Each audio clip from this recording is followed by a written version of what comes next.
how's it going? My name is Felicia Hatcher and I am the Chief Popsicle of Feverish Ice Cream and Gourmet Pops. And today I am going to show you how to make a low-carb pumpkin recipe. Are you ready?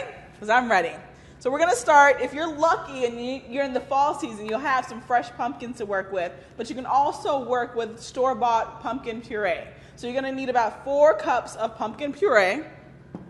You're going to need 2 cups of almond milk, 2 tablespoons of sugar, and then a nice mixture of cloves and cinnamon. So we're going to start by putting in our almond milk into the blender. Next, we're going to scoop in our pumpkin puree. You're just going to put the whole 4 cups into the blender. Next, you want to go ahead and put in your sugar.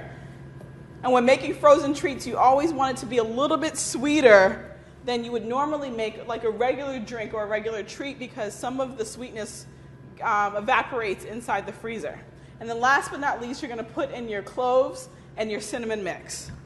Then we're just going to cover it up so we don't make a mess and blend it.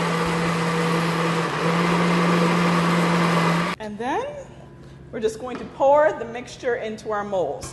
And this is going to make about 10 3-ounce popsicles. You put your sticks in, and you are ready to put your treats into the freezer.